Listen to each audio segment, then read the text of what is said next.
Halo, selamat berjumpa kembali dalam prosedur darurat dan search and rescue pada pertemuan yang keempat. Pada pertemuan keempat ini saya akan memperkenalkan mengenai pengamaan di dalam alat-alat penolong, baik itu sekoci maupun rakit maupun sekoci penyelamat. Baiklah, dengan demikian saya akan memulai saja di pertemuan yang keempat ini, yaitu tindakan di atas pesawat luput maut. Ya, pesawat luput maut itu apa? Sekoci penolong, rakit penolong. Ada survival craft, ada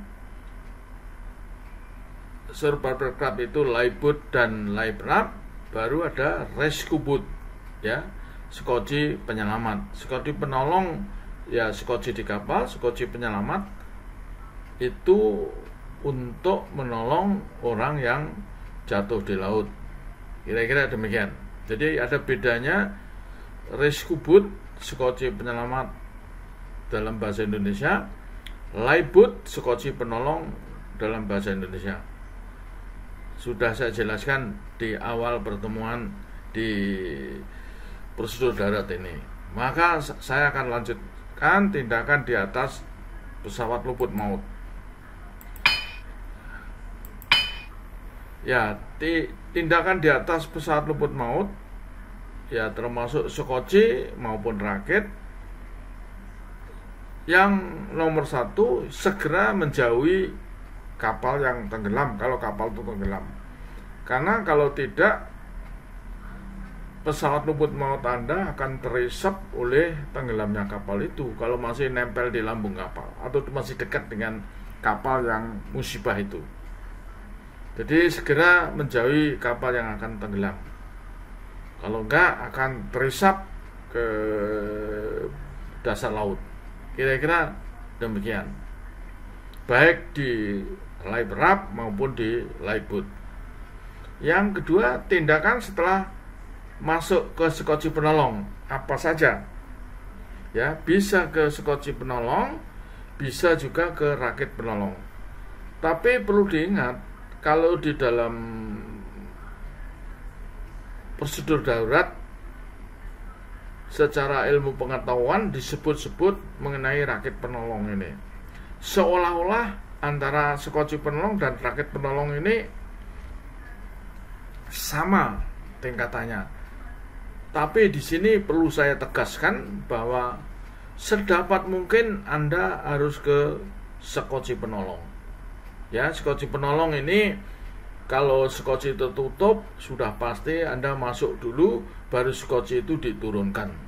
Di pertemuan yang sebelumnya sudah saya sebutkan bahwa dalam sekoci tertutup dewi-dewi gaya berat orang masuk dulu baru diturunkan, apalagi dewi-dewi pripol sudah pasti demikian. Jadi saya tegaskan bahwa dalam meninggalkan kapal Anda jangan memikirkan life raft atau rakit penolong ini. Ini hanya kalau sekoci penolong Anda tidak mungkin mencapai ke sekoci penolong. Kalau adanya rakit penolong ya kita naik ke rakit penolong. Dalam pelatihan-pelatihan rakit penolong ini ditonjolkan, ditunjukkan. Karena orang jarang tahu bagaimana menggerakkan atau mengoperate rakit penolong ini, makanya ditonjolkan di dalam pelatihan. Tetapi sebenarnya kalau Anda mengalami musibah, Anda sudah pasti ke sekoci penolong. Berikutnya, tindakan memeriksa kondisi pesawat luput maut, baik itu sekoci maupun rakit penolong. Jadi kalau sekoci masih bagus ya kita ke sekoci, ya kita periksa. Kalau rakit bagus, sekoci bagus, tetap Anda harus ke sekoci. Karena rakit ini pada saat kapal tenggelam dia akan berkembang sendiri walaupun tidak dioperate oleh manusia. karena dia kapal tenggelam, talinya ketarik, akhirnya mengapung di permukaan air laut. Ini secara otomatis, apalagi kalau ditarik oleh orang kru kapal misalnya itu. Berikutnya, tindakan saat menunggu pertolongan. Ya, menunggu pertolongan yang belum tahu kapan dapat pertolongan, ya kecuali dari pengiriman berita-berita darurat sudah diterima oleh pihak lain, ya kemungkinan ada orang sudah tahu apa yang ditunggu. Tapi kalau belum ada, ya kapan ada pertolongan belum tahu, itu yang menjadi pengaruh psikis kepada orang yang ada di skoci maupun di rakit, orang yang meninggal, baik itu penumpang maupun kru kapal sendiri. Berikutnya, perlindungan di udara dingin. Ya tentunya musibah di daerah tropis dengan musibah di daerah dingin pada musim dingin, ya tentunya lebih sulit lagi untuk di daerah dingin, dengan ditambah perlengkapan, yaitu alat-alat yang di pertemuan pertama sudah saya sebutkan, thermal protective, dan yang satunya lagi harus dipakai, ya, immersion suit maksud saya. Thermal protective dan immersion suit mungkin harus dilengkapi kalau Anda masuk daerah dingin. Tapi kalau daerah tropik, peralatan itu mungkin tidak menjadikan persyaratan utama. Yang terakhir, pembagian makanan dan minuman. Nanti akan dijelaskan, tidak ini hari kapalnya tenggelam, ini hari harus dibagi makanannya, tidak. Mungkin 24 jam atau 2 kali 24 jam makanan dan minuman baru dibagi. Kira-kira demikian. Tindakan menjauhi kapal. Jauhi kapal ke tempat atau laut yang tidak tercemar kalau terjadi pencemaran. Kalau kapal tanker sudah pasti kandas, patah, tumpah muatannya. Ya tentunya skoci atau rakit harus menjauhi tempat yang tercemar tersebut. Yang kedua, gunakan alat-alat terapung yang berguna dan ikatkan pada skoci atau rakit penolong. Tentunya ini pakai life jacket sudah pasti, pelampung sedapat mungkin, kalau memang bisa digapai ya membawa pelampung. Tapi kalau rakit sudah pasti life jacket, pasti semua sudah memakai life jacket. Hindari pusaran air laut karena kapal tenggelam. Jadi segera secepat mungkin menjauhin kapal yang akan tenggelam itu, sehingga nanti skoci atau rakit tidak terisap oleh kapal yang tenggelam itu. Yang keempat, seorang penolong pada orang lain harus diikat badannya pada rakit atau skoci penolong baru berenang menuju korban. Nah, ini teknik ini yang harus diadakan pelatihan praktik. Ya, jadi nanti ada tali pengikat, menggunakan gelang, baru yang lain pegang pinggang ke belakang, baru ditarik tali itu naik ke skoci atau ke rakit. Nah, ini saya tidak bisa hanya berkomentar saja, tentunya ini harus memerlukan praktek. Ya, latihan gelang keselamatan, ada tali, ya nanti kita peragakan, baru yang lain di belakangnya mengikuti yang paling depan. Satu persatu naik ke skoci atau ke rakit, sehingga semua sudah ada, semua bisa naik ke rakit. Kalau kru bertebar di laut, kira-kira gitu. Tentukan titik pertemuan dan ikat semua skoci rakit dengan jarak masing-masing. Ya, jadikan satu. Skoci rakit diikat jadi satu. Jadi jangan terpisah-pisah. Sedapat mungkin diikat. Skoci kalau dua ya jadi satu. Kalau ada yang dirakit, ya rakitnya juga harus diikat di jadi satu dengan skoci itu. Kira-kira demikian. Setelah semua orang di dalam pesawat rumput maut, lemparkan jangkar apung. Ini khususnya untuk di live wrap, ya, lempar jangkar apung, tarik, lempar, tarik untuk menggerakkan kemana kapal itu, rakit itu akan digerakkan. Keringkan baju dan yang basah terkena air laut, ya, masuk dalam rakit atau skoci. Kalau skoci sudah pasti masih kering, ya. Ini khususnya untuk rakit, ya, diperas wirpak atau bajunya baru dipakai kembali.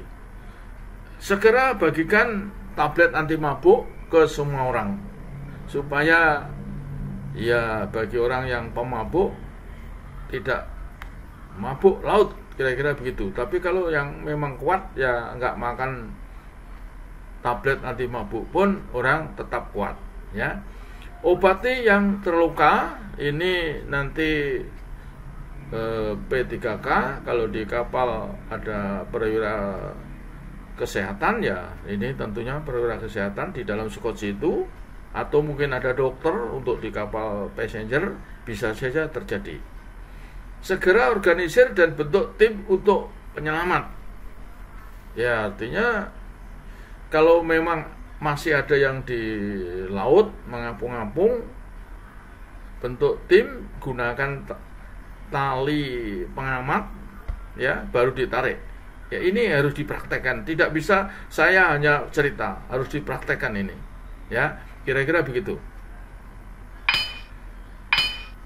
Tindakan pemeriksaan kondisi survival craft. Keadaan baik, tidak ada bagian yang rusak, bocor, peralatan berfungsi. Nah, ini oke. Ya, khususnya kalau di skoci tidak adalah masalah ini. Ini hanya ada mungkin di rakit penolong, ya, kira-kira gitu. Perlengkapan sesuai daftar dan dapat digunakan. Inventaris skoci atau inventaris live wrap sudah ditetapkan ada di dalam satu kotak, di dalam rakit atau di dalam skoci itu. Jadi ini sudah, ya, tentunya pada waktu pemeriksaan sering dilihat masih ada apa tidak. Jangan pula kotaknya ada, isinya tidak ada, ya, itu jangan sampai. Ya, semua peralatan inventaris untuk skoci, untuk rakit ada di dalamnya, kira-kira gitu. Usahakan bergabung di satu tempat guna memudahkan pertolongan, ya, bergabung. Ini terlihat pada kasusnya Peri Senopati Nusantara, banyak sekali korban yang hilang karena memang orangnya tidak terlatih. Orangnya ditolong tidak tahu harus gabung jadi satu pada waktu meninggalkan kapal. Mereka tidak tahu karena memang tidak ada pelatihan untuk mereka. Apalagi para penumpang sudah pasti tidak jelas tahu teori-teori itu. Tapi kalau kru kapal memberikan contoh, penumpang itu akan mengikuti kru kapal.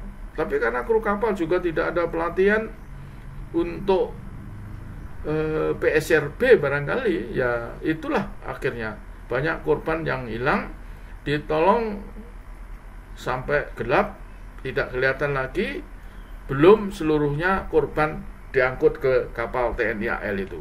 Ini kasus Peri Senopati Nusantara. Jangkar apung, ya, gunakanlah jangkar apung khususnya untuk pelampung, untuk live wrap, rakit penolong. Rakit penolong tidak pakai mesin, gerakannya yang gunakan jangkar apung, ya, dilempar tarik, lempar tarik, ya, itu. Atau membantu menyelam minyak peredam ombak. Ini juga tidak mungkin. Minyak peredam ombak ini dalam praktek saya juga tidak pernah tahu kayak apa minyaknya. Sedangkan kita di laut tidak boleh buang minyak. Ya, ini tentunya minyaknya bukan minyak bumi, tapi minyak tumbuh-tumbuhan. Ini kurang signifikan menurut saya. Ini contoh bentuk jangkar apung. Jadi ini talinya, nanti ini diikat, ditarik, ikat, tarik. Jadi dilempar ke arah mana live wrap itu ingin digerakkan. Ya, kira-kira gitu. Ini bentuknya. Nah ini contohnya. Kalau rakit ini mau digerakkan ke kanan saya, ya ini harus dilempar, tarik. Ya, tarik, lempar lagi, tarik, lempar lagi, tarik, maka rakit ini akan bergerak ke arah kanan saya. Ya, jadi kira-kira cara menggunakan jangkar apung untuk menggerakkan live wrap seperti ini. Sekali lagi, bahwa orang abundant shape umumnya ke skoci. Kalau ini saya jelaskan live wrap, ini hanya sebagai bekal teoritis kalau terpaksa harus ke rakit penolong. Tapi umumnya orang pasti ke skoci penolong.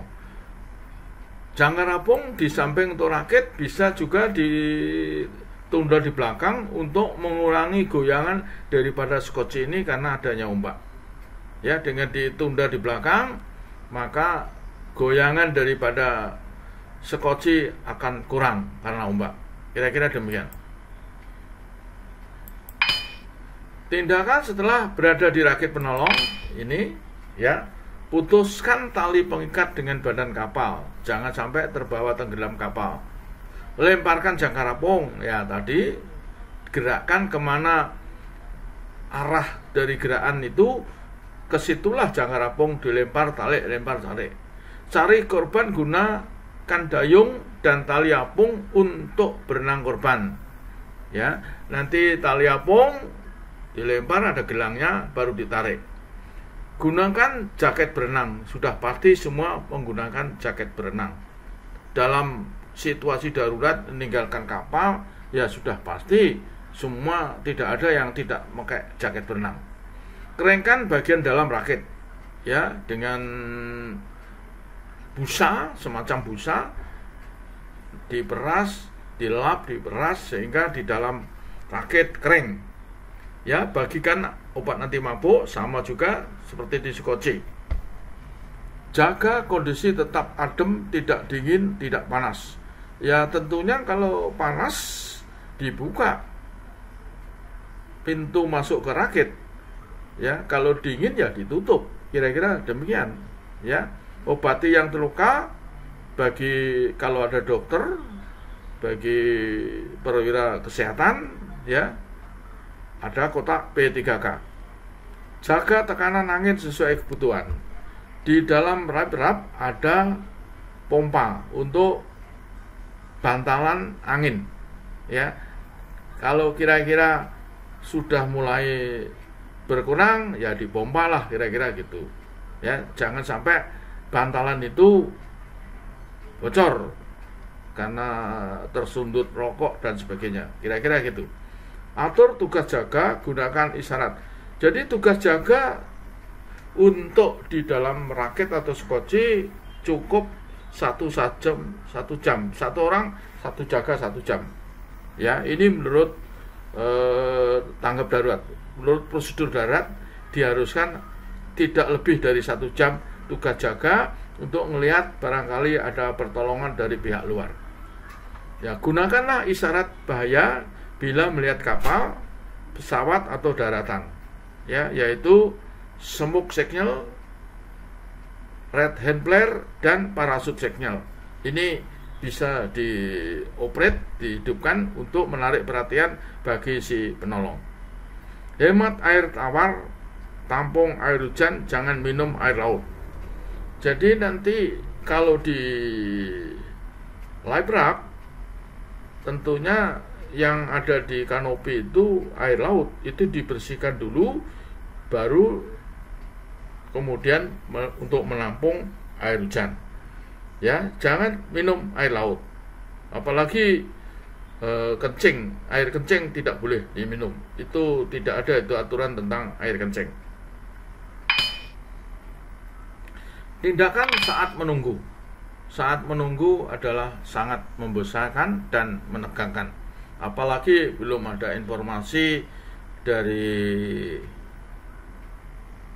komunikasi dengan pihak luar, maka kepastian kapan dapat pertolongan tidak jelas. Oleh karena itu, pihak kapal, kru kapal Kalau di kapal penumpang ya harus pandai-pandai menenangkan penumpang. Tapi kalau sama-sama kapal kargo, sama-sama kru ya saling menahan diri saja ya, untuk menjaga, kalau bisa untuk menghilangkan ketegangan yang membosankan. Ya, buat suasana tidak tegang dengan cara saling bercerita. Ya, untuk melupakan, mengalihkan penderitaan itu. Ada yang harus pandai bercerita. Kira-kira begitu. Jangan mengeluarkan keringat berlebihan, kurangi cairan dalam tubuh. Ya, mengurangi cairan dalam tubuh. Makanya dianjurkan dalam keadaan darurat tidak boleh berenang ke sana kemari kalau masih di air. Ya, kalau menuju ke rakit ya menggunakan tali pengaman ya, yang dilengkapi dengan gelang pengaman itu. Kira-kira begituan. Nah, di udara dingin usahakan di dalam skoci rakit kering. Ya, yaitu dengan busa dilap, diperas, kondisi kering.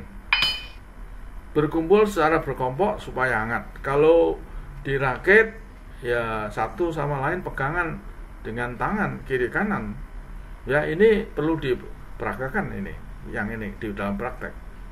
Kalau dalam skoci ya tentunya ditutuplah skoci itu supaya tidak kedinginan.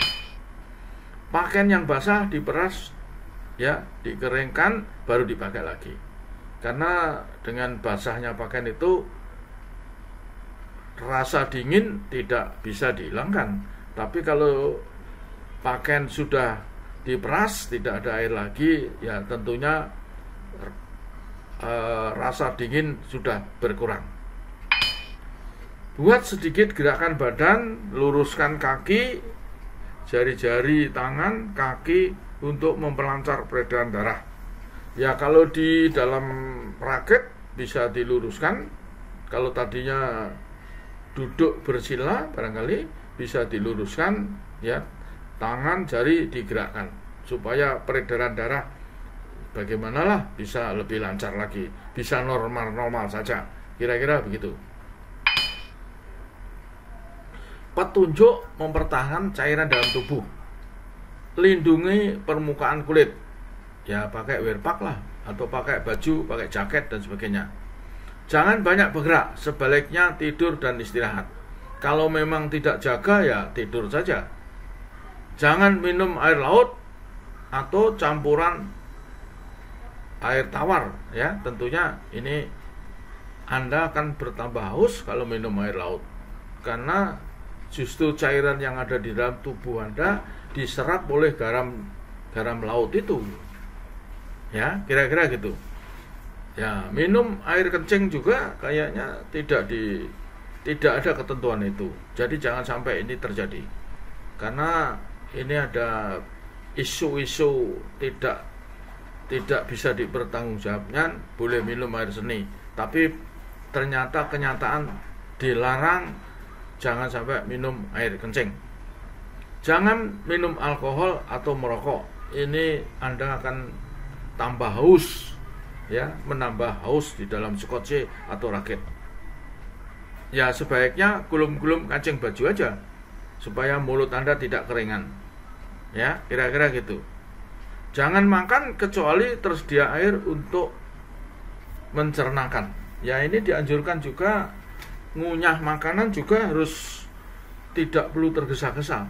Kunyahlah dengan lumat ya, supaya makanan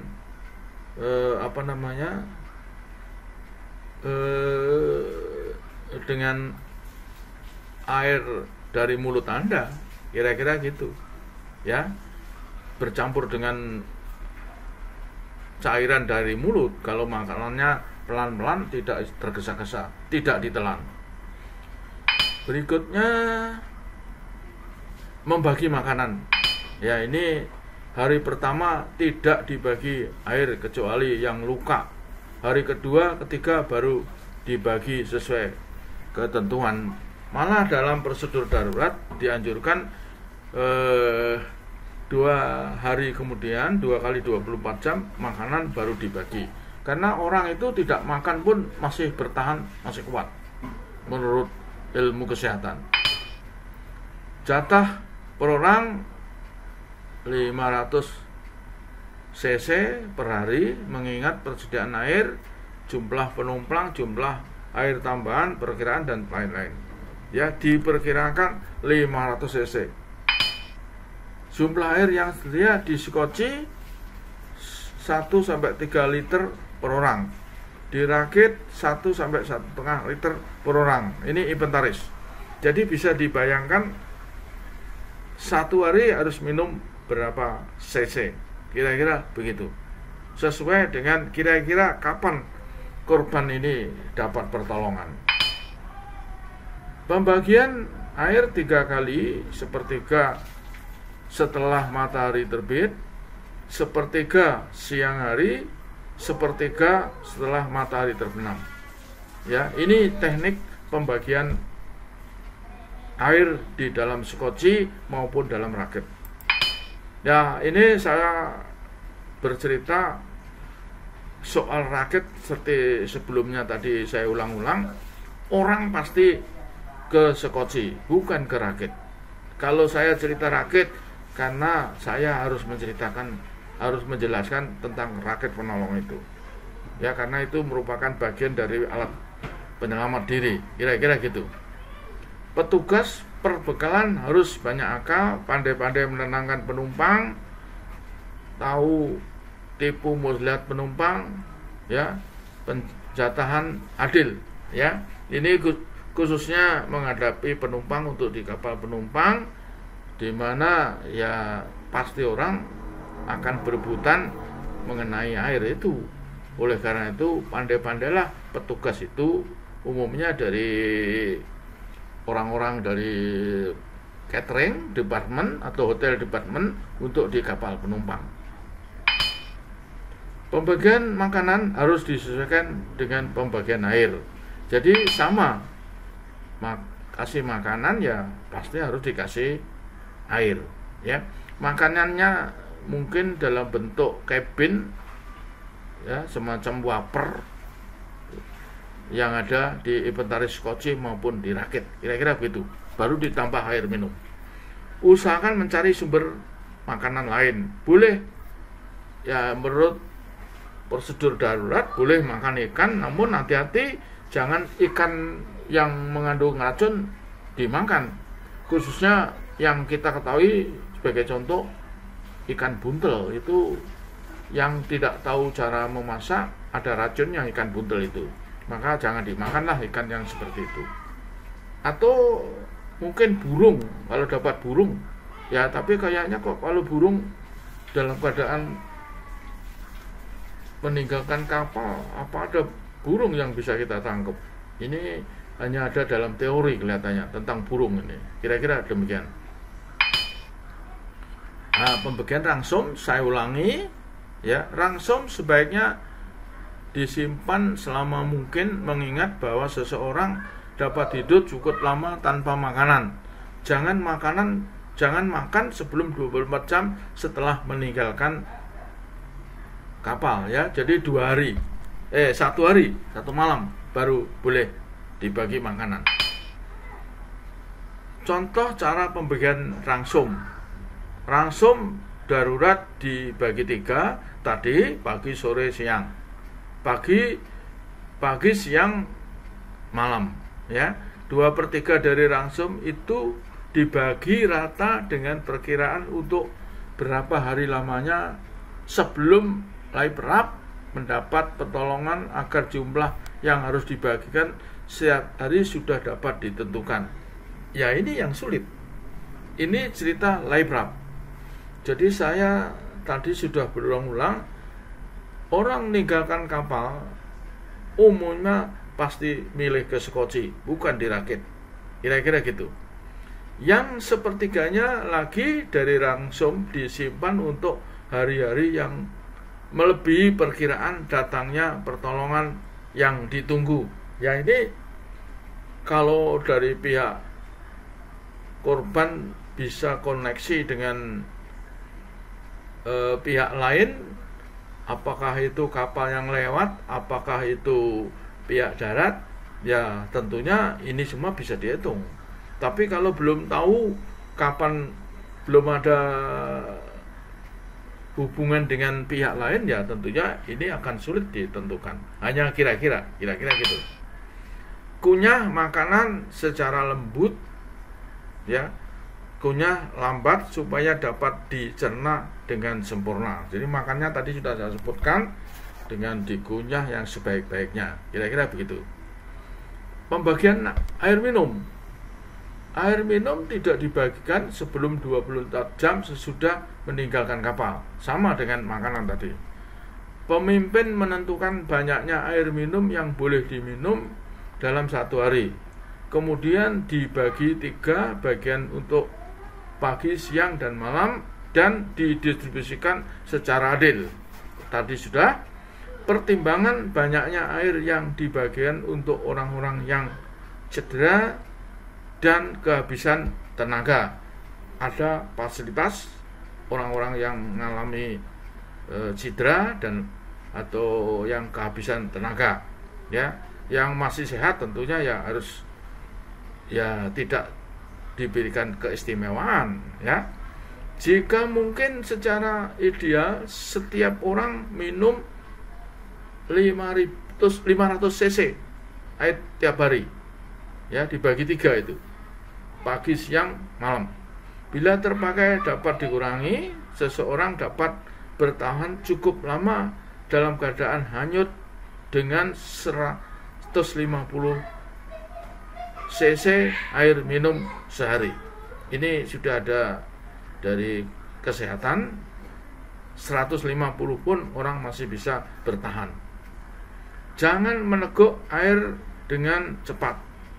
Minumlah, pertahankanlah, biarkan air di dalam mulut untuk beberapa saat. Ya, jangan langsung teguk, ditelan. Basahi bibir dan umurlah untuk memuaskan rasa haus. Ya, jadi dapat air jangan langsung ditelan, tapi kumur-kumurlah dulu baru ditelan. Pisau tidak diperlukan untuk membuka tempat air. Lubang untuk menuang dapat dibuka dengan putaran tangan. Ya, jadi nanti seperti botol aqua itulah kira-kira botol. Jadi tidak perlu menggunakan pisau tajam, cukup tutupnya dibuka. Kira-kira begitu. Ini sudah diatur demikian. Nah, ini satu perangkat yang bisa mengubah air laut menjadi air tawar yang bisa diminum. Ya, mudah-mudahan ini disediakan di dalam skoci maupun dirakit. Ya, inilah spesifikasi daripada satu hari dapat berapa cc, itu bisa merubah air laut menjadi air tawar. Walaupun alat ini mungkin belum menjadi suatu perlengkapan di atas skoci maupun di atas life raft. Meninggalkan kapal, berkumpul di master station setelah mendengar alarm 7 tiup pendek 1 panjang. Ya, ini isyaratnya. Setiap personil lapor dan persiapan tugas sesuai master list. Ya. Mengecek apakah personil telah memakai pakaian bahan tahan dingin apabila perlu terjun ke air. Ya. Yang keempat, mengecek apakah life jacket digunakan dengan benar, khususnya ini kalau di kapal penumpang. Kalau kapal bukan penumpang, sudah pasti kru tidak disangsikan lagi, bisa menggunakan life jacket dengan baik. Setelah siap peluncuran, turunkan skoci. Ini kalau turun skoci, orang masuk dalam skoci tertutup dengan DDW gaya berat, baru skoci itu diturunkan dari dalam skoci itu sendiri. Jika tipe skoci terbuka, duduk dan pegang tali monyet, jaga tangan tidak terjepit karena skoci terbentur. Nampaknya jenis skoci seperti ini sudah tidak ada. Semua kapal pakai sekoci tertutup, nurunkan sekoci dari dalam sekoci. Sebelum turun sekoci, orang semua masuk ke dalam. Apalagi sekoci dengan dewi-dewi dewi-dewi Pripol, sudah pasti teori ini tidak ada. Kira-kira gitu. Hidupkan mesin sekoci, ya tentunya untuk saat sekarang tidak diengkol lagi, yaitu dengan menggunakan kunci kontak seperti menghidupkan mesin mobil. Jadi siapa saja bisa menghidupkan, ya. Namun demikian ya petugas yang harus menghidupkan itulah yang megang kunci untuk sekoci, mesin sekoci. Petugas pelepas kait siap melaksanakan perintah. Ya, kaitnya bukan mengangkat kaitnya, tetapi ada alat pelepasnya. Tinggal mengangkat alat pelepas itu, maka hooknya, ganconya akan lepas. Ya, untuk masa sekarang sekoci sudah demikian. Sekoci penolong jenis Pripol, ya, pasang sabuk pengaman, ya sudah pasti. Sebelum diluncurkan, semua orang pasang sabuk pengaman, laksanakan perintah dari perwira yang berwenang, ya. Nanti saat sekoci itu mau dijatuhkan, ada komando, ya, jatuh dari atas. Semua sudah duduk dengan menggunakan safety beltnya masing-masing, pakai life jacket, ya. Baru sekoci diluncurkan di belakang kapal. Kira-kira demikian. Kalau diperlengkapi operasi kan debit atau dewi-dewi untuk menurunkan inflatable life raft. Ini untuk rakit. Sekali lagi, kalau saya menjelaskan rakit ini bukan berarti Anda mesti kerakit. Kalau benar-benar mengalami musibah, orang sudah pasti menuju ke sekoci. Rakit ini adalah kemungkinan terburuk. Kalau sekoci tidak berhasil, baru kita ada perhatian ke inflatable life raft. Menurunkan sekoci jangan berada. Ini sekoci gaya berat, dewi-dewi gaya berat, jangan berada. Orang nurunkan sekoci, orang semua sudah masuk dalam sekoci, ya. Tali monyet sudah tidak ada untuk sekoci tertutup dan dewi-dewi gaya berat, ya. Pegangan badan sekoci ini situasi zaman dulu konvensional, hindari benturan lambung apa ini, ya. Untuk masa sekarang, apalagi sekoci dengan dewi-dewi Pripol, ya. Jadi ini kayaknya sudah tidak ada lagi di kapal. Kalaupun ada, mungkin untuk kapal-kapal pantai barangkali, ya. Beri kesempatan pada para penumpang terlebih dulu untuk di kapal penumpang, ya. Perhatikan petunjuk komandan sekoci, ya. Tentunya nanti kalau di kapal barang sekoci ya paling 2. Apalagi kalau dewi-dewinya Pripol, skocinya hanya 1, ya. Komandannya ya nakoda. Terkecuali di kapal penumpang, mungkin banyak sekali sekoci yang harus diturunkan. Isyarat bahaya ini adalah red hand flare, yang ini 1, 2, 3, 4, ya.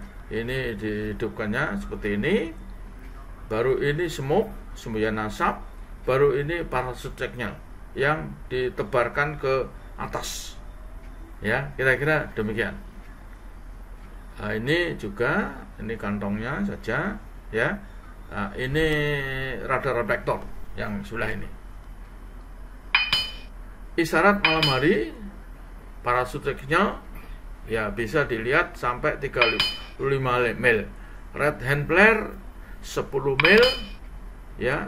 Baru ini menggunakan kaca, semacam kaca, ini flashlight, ya, center, ya. Bisa dengan Morse, bagi yang hafal Morse, bisalah berita itu dikirim menggunakan Morse, menggunakan flashlight ini, ya kira-kira gitu.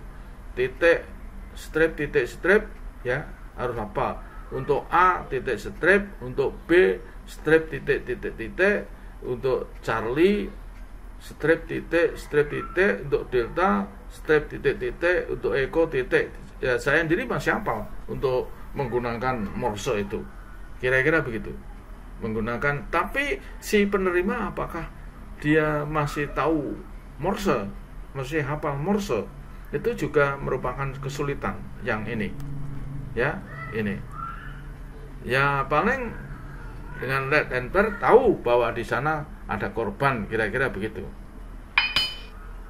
Siang hari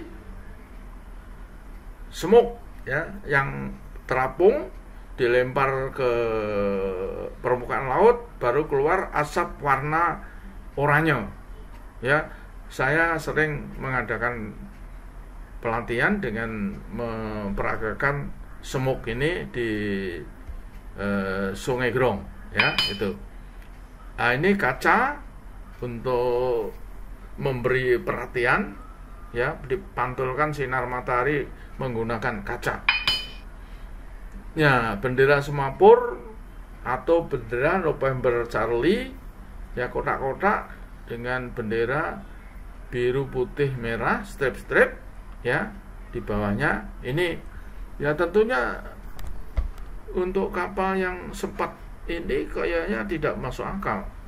Kapal mau tenggelam tidak mungkin kru untuk mengibarkan bendera, ya kira-kira begitu. Kalau smoke masih mungkin, ya ini sembuyaran asap ditarik langsung lempar ke permukaan laut, keluarlah asap yang berwarna oranye. Nah ini contohnya. Ini yang tadi bendera NC tidak mungkin ini dilakukan, ya ini hanya ada dalam teori menurut pendapat saya. Nah ini yang menggunakan ya tapi untuk di kapal tanker tidak mungkin dilaksanakan membakar drum di dek, ya kalau kapal tanker ya tidak mungkin ini dilaksanakan, ya atau ya bendera dengan di bawah ada bola bendera, ini bendera India ada bola, ini juga kayaknya nggak mungkin. Radio sekarang radio GMDSS, maka nanti ada pembagian wilayah GMDSS daerah A1.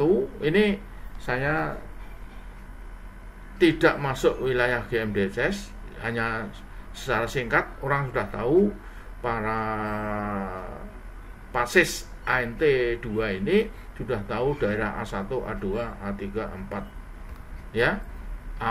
Ini kurang lebih 20-30 mil dari stasiun pantai. Kalau A2 suatu daerah pelayaran dalam jarak capai radio MF dari stasiun pantai di luar daerah A1. Daerah A3 suatu daerah pelayaran dalam liputan satelit Inmarsat, ya di luar daerah A1 A2, yaitu antara 70 derajat lintang utara dan 70 derajat lintang selatan, kira-kira gitu. Jadi karena satelit Inmarsat itu geostasioner berada di lintang 0 derajat di atas angkasa kana. Baru berikutnya 4 daerah pelayaran yang tidak termasuk A1, 2, 3, 4 ini. A1, 2, 3. Ya ini ilmu GMDSS, tentunya saya tidak perlu berpanjang lebar, semua para pasis sudah tahu. Ya, A1 peralatannya PHF, POIS, DSC, ya. Ini semua ada PHF. Baru A1 tidak ada, ya. MMAF tidak ada, Inmarsat tidak ada. Tapi yang 4 ini ada, Naptek, Epirep, SAR, dan Portable PHF. Yang 4 ini di daerah manapun ini ada di kapal. Ini harus tahu, ya. Semua ada di kapal. ya, yang ini epirep serat ya, apalagi nampak sekali. Portable PHF mungkin ada ditaruh di anjungan, naptek juga ditaruh di anjungan, ya, kira-kira demikian. Ya, ini tadi yang harus ada 4 tadi tambah naptek, ya. Ini bentuknya. Ini adalah epirep, emergency position indicating radio beacon. Baru ini SART, Search and Rescue Radar Transponder. Ini untuk memberikan sinyal kepada radar kapal pencari. Ini untuk memberitahukan ke seluruh jaringan di dunia. Baru ini untuk berkomunikasi di tempat kejadian, on-screen communication, ya, portable PHF ini. Kira-kira begitu. Jadi nanti gunakan ini komunikasinya kalau korban dirakit atau disekoci dengan pihak yang menolong, komunikasinya gunakan voice, gunakan portable PHF, ya. Kalau epirep untuk memberitakan ke seluruh dunia karena menggunakan satelit Cospas-Sat, ya, kira-kira begitu. Ini contohnya cara menghidupkan epirep, umumnya ditaruh di D. Jadi kalau menghidupkan ya ini diputar ke on. Jangan sekali-kali memutar epirep ini ke on. Kalau mau ngetes ya diputar aja ke tes, ya, dites. Kalau masih nyala berarti epirep ini masih baik. Ini adalah sebenarnya ada di dalam GMDSS. Ini contohnya epirep. Kalau dilempar ke laut dia akan mengapung naik ke atas dan hidup sendiri. Kalau ditaruh di standby tombolnya, nah dia langsung memancarkan sinyal ke satelit Cospas-Sat. Satelit Cospas-Sat baru diteruskan ke stasiun-stasiun di bumi, yaitu mengenai musibah dari nama kapal, nama perusahaan, jenis kapal, gross tonnage dan lain-lain, nanti disebutkan secara otomatis dari epirep ini. Kira-kira begitu. Ini adalah bagian dari GMDSS, jadi tidak perlu saya perdalam lagi, orang sudah tahu semua. Ini epirep, berbagai macam merek epirep dengan berbagai macam bentuk. Ya, nanti Anda memiliki epirep yang mana, merek yang mana di kapal, ya. Ini owner yang membeli alat-alat ini. Ini contohnya untuk kapal, ini epirep, baru ke satelit Cospas-Sat, Kosmическая Система Опорных Судов, bahasa Rusia ini, ya Cospas ini. Baru nanti ke satelit, dari satelit dikirim ke stasiun pantai, stasiun local user terminal, baru ke semua, ya, mission control center dan lain-lain, sampai akhirnya ke SAR, Search Rescue Coordination Center, Basarnas ini, baru dikirim ke tempat korban dengan helikopter ini. Kalau epirepnya dihidupkan, tapi umumnya pada kecelakaan walaupun tidak dengan epirep bisa menggunakan digital selective call daripada pesawat MFHF maupun PHF, ya, kira-kira begitu, ya. Jadi 1 korban, 2 ke satelit, ya, satelit baru ke local user terminal, ini di pantai, di darat, baru dari local user terminal ke mission control center, mungkin ini Basarnas baru merintahkan rescue coordination center, pertolongan, pusat pertolongan, helikopter maupun dengan kapal. Ini sebenarnya bagian dari GMDSS, tapi tidak ada masalah, saya ulangi kembali. Nah, ini tidak perlu. Safety checklist operasi helikopter, semua barang, ya, ini harus diturunkan ketika, ya, siap selangnya untuk pemadam kebakaran, ya. Jadi semua barang benda diikat, diambil atau diamankan. Antena yang mengganggu ya diturunkan. Saya rasa untuk Skoci sekarang tidak ada antena, ya, apalagi layar. Selang kebakaran siap didek, pompa kebakaran harus dijalankan, tekanan air cukup. Ya, jika ada helikopter yang mau landing di kapal kita, selang busa APAR harus siap di tempat semua. Ya, sewaktu-waktu ada kebakaran siap pakai. Ya, pemotong kawat dan linggis harus siap di tempat. Gunting, ya, ini khususnya gunting dan linggis. Railing harus diturunkan apabila mungkin, karena tempat landing helipad itu ada di pinggirnya ada railing. Ya, tentunya railingnya bisa dilepas kalau memang ada railingnya. Kira-kira begitu. Bendera atau kantong arah angin windshield dikibarkan. Ya, kalau dengan helikopter, supaya pilot daripada helikopter itu tahu arah angin dari mana mau kemana. Kira-kira begitu checklist untuk operasi helikopter. Oke, ini konsep ini saya tidak perlu cerita ini karena ini adalah sudah ada di GMDSS. Ini satelit Kospasat yang orbitnya utara selatan, tapi kalau satelit Inmarsat geostasioner di atas Khatulistiwa. Ya, kira-kira gitu. Ini orbit rendah Kospasat. Jadi nanti kalau ada epirep yang dihidupkan, dia akan nangkep, baru disebarkan ke stasiun pantai, ke local user terminal di bumi. Makanya jangan sampai epirep itu hidup. Kalau hidup, seluruh dunia akan tahu bahwa ada epirep yang hidup. Kira-kira begitu. Ya, epirep hidup kalau memang benar-benar ada musibah. Oke. Ini sistem saja. Ya, ini epirep bisa menggunakan satelit Kospasat. Ini ada ENSAR, GLONASS dan sebagainya. Ya, yang utama ini untuk GMDSS, nanti baru ke local user terminal, baru disiarkan ke semua pihak, Basarnas dan lain-lain. Ya, ini GMDSS. Ya, ini epirep korban Kospasat ke local user terminal, mission control center, rescue coordination center, baru search and rescue. Bisa helikopter, bisa kapal yang untuk menolong korban ini. Ya, dari korban ke satelit, satelit ke stasiun bumi, local user terminal, baru mission control center, mungkin ini Basarnas, baru rescue coordination center, baru ke search and rescue, ngirimkan helikopter atau kapal untuk menolong korban.